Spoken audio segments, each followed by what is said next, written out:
Bonjour à tous et bienvenue sur la quotidienne condensée du numérique, l'essentiel de l'actu tech en quelques minutes. Et là, ça va aller très très vite puisque ce matin dans live, il n'y avait pas beaucoup de news. On a eu deux invités.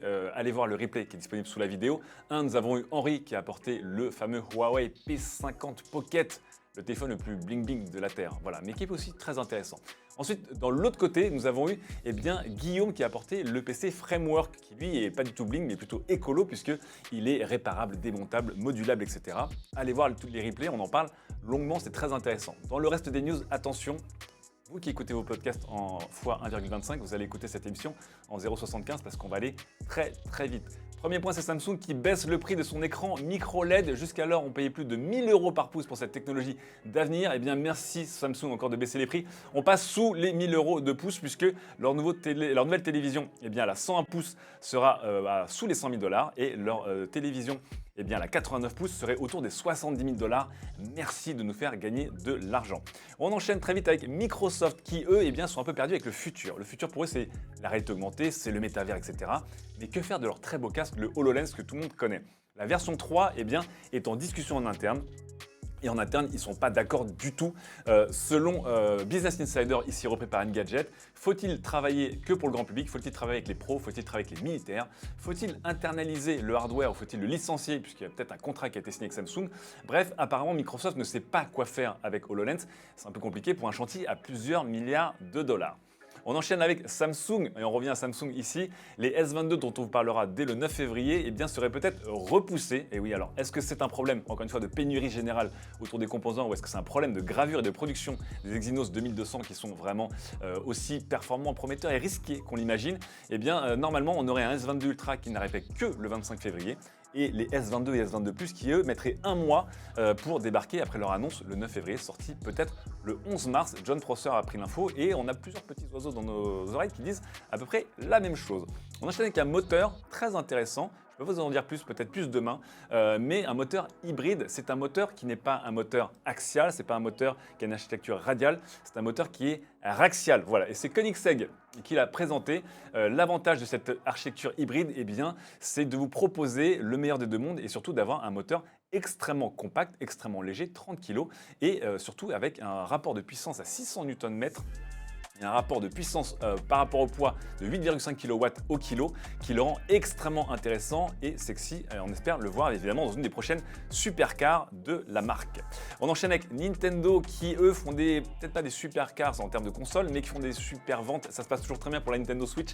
103,5 millions de Nintendo Switch écoulés dans la version normale, dans la version Lite, dans la version OLED. Ça devient la console de salon Nintendo la plus vendue au monde. C'est pas encore la console portable Nintendo la plus vendue au monde. La Game Boy et la 3DS restent très très hautes. Mais vu les rythmes de vente, malgré la pénurie de composants, on sent que cette Switch va continuer à cartonner. On en profite pour vous dire que Nintendo baigne dans l'argent puisque Mario Kart 8 Deluxe, qui est quand même un remake, c'est désormais vendu à 43 millions d'exemplaires sur la Switch, 50 millions si on ajoute les ventes de la Wii U. Bref, tout va très très très très bien pour Nintendo.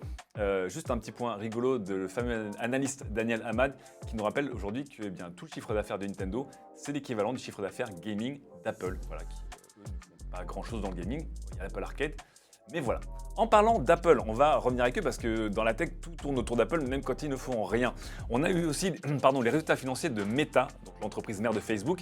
Et Meta a annoncé notamment une baisse de revenus autour des publicités targetées, ciblées, de 10 milliards de dollars à cause des changements de politique d'Apple. On vous rappelle que depuis l'année dernière, vous pouvez sortir du tracking de la plupart des régies et des cookies. Et ça a coûté très très cher à Meta. Autre point 10 milliards chez Meta, la division Metaverse de Meta, ils investissent beaucoup dedans, enregistré en 2021 10 milliards de dollars de pertes. 10 milliards plus 10 milliards égale 20% d'actions en bourse qui se sont écroulées à l'annonce de tous ces résultats.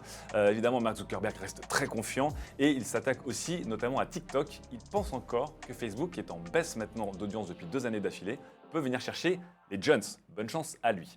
On enchaîne avec 2 dernières news. On va parler d'un logiciel et d'un logiciel. Le premier logiciel, c'est le fameux Pegasus, vous savez, c'est ce fameux logiciel zéro clic qui a fait grand bruit il y a quelques mois.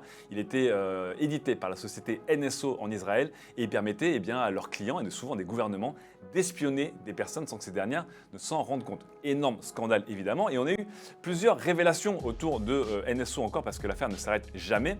La première, c'est que les systèmes de négociation de NSO pour notamment corrompre des entreprises ou corrompre des opérateurs, c'était littéralement d'arriver avec des sacs de cash chez vous pour payer des gens. Il y a des langues qui se délient, et notamment des personnes qui ont subi des tentatives de corruption de la part de NSO pour donner accès notamment à certains systèmes de sécurité et certains réseaux de téléphonie. Serait vu proposer des sacs de cash littéralement. On fait ça à l'ancienne, même si les armes sont très high-tech. Autre point aussi, c'est qu'on a souvent dit que NSO était un petit peu l'arme des gouvernements un peu dictatoriaux, pas très démocratiques. On a accusé l'Inde, on a accusé l'Égypte, on a accusé plein de gouvernements avant de se rendre compte que peut-être, mais alors peut-être un tout petit peu, le FBI avait goûté, mais vraiment, encore une fois, goûter, ça ne veut pas dire consommer, attention. Le FBI avait peut-être testé Pegasus. Ils avaient promis que c'était pour la science, évidemment, et qu'ils ne comptaient pas du tout utiliser ça pour espionner des gens. Ils ont juste dit qu'ils avaient installé ça, qu'ils avaient eu 2-3 contacts, voilà. Évidemment, ils sont obligés d'avouer maintenant qu'une nouvelle révélation du New York Times les met un peu dans la panade. Comme quoi, hein, toujours pareil. Les armes, ça dépend si c'est les vainqueurs de l'histoire qui les utilisent ou pas. On termine avec le dernier petit point, plus important que Pegasus, Wordle évidemment, le motus américain qui a tout cartonné. Je vous rappelle qu'il y a quelques jours, le New York Times, ils ont racheté Wordle pour quelques millions de dollars à ce cher Josh Wardle. Et tout le monde avait un petit peu peur puisque je vous rappelle, la beauté de Wordle, c'est que c'est un jeu gratuit, sans pub, avec un mot par jour, et que le New York Times, c'est un très bon journal, mais qui est derrière un paywall. Et donc on se demandait si Wordle allait devenir payant. Le New York Times a promis que ce ne serait pas le cas pour le moment. Attention, bien sûr, il faut souligner le pour le moment. Mais en attendant, toute la communauté autour de Wordle a décidé d'aller choper le code source qui se trouve très facilement en ligne pour récupérer tous les mots en stock de Wordle et pouvoir jouer hors ligne à Wordle au cas où si un jour il devenait payant. Et il y a l'équivalent de 7 années de Wordle aujourd'hui qui peuvent se récupérer dans le code source du site de ce cher Josh Wardle. Profitez-en si vous voulez le faire tout de suite. Puis sinon, vous pouvez regarder tous les replays de Motus. J'espère qu'un jour, ça arrivera sur Netflix pour qu'on puisse binge-watcher tout ça. Ou sur Salto. C'est peut-être Motus qui sauvera Salto. C'est la fin, en tout cas, de cette condensée. On se retrouve dès demain pour une condensée un peu plus longue avec un peu moins d'invités. À très vite.